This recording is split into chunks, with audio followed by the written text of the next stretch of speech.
Hello everyone, मैं राज भंडारी आप सबका स्वागत करता हूं अपने चैनल इलेक्ट्रिकल अड्डा में। आज जो हम लेके आए हैं बहुत इंपॉर्टेंट टॉपिक लेके आए हैं। ये आपका बेसिक है, ठीक है। तो अगर आपको ये बेसिक समझ में आता है तभी आप क्या है जो आपका ये चैप्टर चल रहा है चुंबकत्व वाला, ये आपको समझ में आएगा, ठीक है। तो अगर ये बेसिक चीज आपको समझ पता नहीं होगी तो आपको ये चैप्टर में कुछ समझ में नहीं आएगा फिर। तो इसके इसलिए आपको ये वीडियो है बहुत इंपॉर्टेंट है आपके लिए, ठीक। तो इसमें क्या है, सबसे पहले आपको ये पढ़ना है कि चुंबकीय द्विध्रुव की भांति धारा लूप, ठीक है।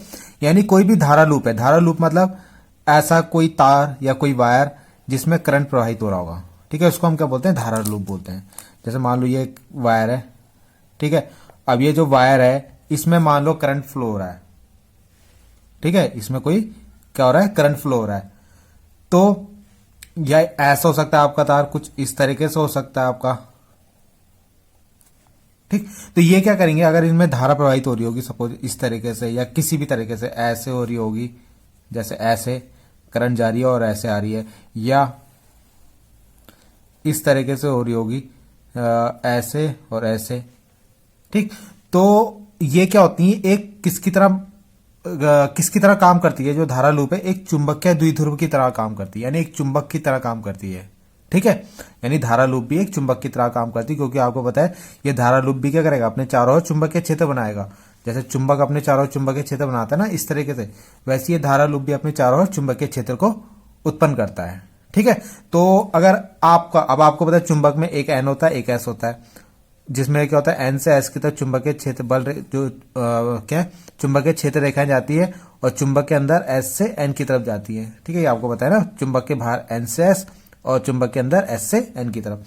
तो वैसे इसके अंदर भी होता है, ठीक है। अब आपको यहाँ पे जो धारा लूप है इसमें आपको पता कैसे चलेगा कि कौन सा एन है कौन सा एस है। तो उसके लिए यहाँ पे आपको क्या करना पड़ेगा, जिस साइड से आप देख रहे हो, सपोज आप यहां से देख रहे हो इसे, ठीक है।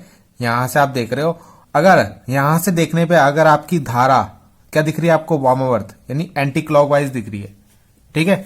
एंटी क्लॉकवाइज दिख रही है मतलब जैसे इस वाले में देखो, ठीक है, इस वाले केस में तो यहाँ पे धारा आपको ऐसे एंटी क्लॉकवाइज दिख रही है ऐसे, ठीक है। तो जिस साइड से देखने पे, जैसे यहां से देखने पे आपको धारा क्या दिख रही है, एंटी क्लॉकवाइज यानी वामावर्त। तो ये वाला सिरा आपका हो जाएगा एन और दूसरा वाला हो जाएगा एस, ठीक है। और इस वाले में देखो यहां पे आपकी धारा कैसी है दक्षिणावर्त, तो ये वाला सिरा हो जाएगा आपका एस और ये वाला हो जाएगा एन। तो इन दोनों केसों में देख लो आप कि जहां से देखने पे धारा आपको कैसी दिख रही हो, कैसी दिख रही हो वामावर्त, वो आपका क्या हो जाएगा, वो आपका एन सिरा की तरह काम करेगा। और जहां से देखने पे आपको कैसा दिखे, दक्षिणावर्त, जैसे ये दक्षिणावर्त दिख रहा है ना क्लॉकवाइज इस तरीके से, तो वो वाला सिरा आपका एस की भांति काम करता है, ठीक है। इतना आपको ये समझ में आना चाहिए। अब हम इसमें जो है नेक्स्ट डेफिनेशन देखते हैं कि चुंबकीय द्विध्रुव क्या होता है, ठीक है। जो चुंबकीय द्विध्रुव यानी मैग्नेटिक डाइपोल किसे बोलते हैं। तो इससे पहले आपने क्या पढ़ा था, वैद्युत द्विध्रुव पढ़ा था। क्या पढ़ा था, वैद्युत द्विध्रुव। वहां पे क्या होता था, आपके पास दो आवेश होते थे, जैसे प्लस क्यू और माइनस क्यू को आप कुछ दूरी पे जब रखते थे, ठीक है, सपोज उनके बीच की दूरी 2L है, तो इस तरीके का जो आपका अरेंजमेंट होता है, जैसे आपने ये दो आवेश रखे, ठीक है, तो क्या करते हैं, यही आपका क्या होता है, ये आपका वैद्युत द्विध्रुव होता था। तो इसमें से हम कोई एक आवेश, ठीक, और उनके बीच की दूरी को लेते थे, ठीक है। तो वैसे ही यहां पे भी है कि परस्पर कुछ दूरी पर रखे दो बराबर व विपरीत ध्रुव प्रबलता के ध्रुवों का निकाय एक चुंबकीय द्विध्रुव कहलाता है। जैसे मान लो कोई चुंबक है, ठीक है, और आपने क्या करा, उसमें आपको पता है उसके अंदर क्या होगा, एक एन होगा और एक एस होगा, ठीक है, एक एन और एक एस पोल होगा। मान लो इसकी जो प्रबलता है, यहां पे ध्रुव की प्रबलता को हम प्लस एम और एक माइनस एम से प्रदर्शित करते हैं, ठीक है। अब आपको क्या करना है, ये आपका एक क्या बन गया, चुंबकीय द्विध्रुव बन गया आपका, ठीक है, कि दूरी पर रखे दो बराबर व विपरीत ध्रुव, तो दोनों बराबर और विपरीत ध्रुव है के दो ध्रुवों का निकाय एक चुंबकीय द्विध्रुव बनाता है। तो ये पूरा एक क्या बना रहा है, चुंबकीय द्विध्रुव बना रहा है, ठीक है। इनको आपने कुछ दूरी पे रखा हुआ है और ये दोनों बराबर व विपरीत आवे क्या है, बराबर व विपरीत ध्रुव प्रबलता के, आपको दिख रहा है प्लस है, ये माइनस है, और ये कुछ दूरी पर रखे हुए हैं, इनके बीच की दूरी कुछ हो गई, ठीक है। तो उसको हम बोलते हैं चुंबकीय द्विध्रुव। तो आपको चुंबकीय द्विध्रुव की डेफिनेशन समझ में आ गई होगी। अब हम देखते हैं चुंबकीय द्विध्रुव आघूर्ण।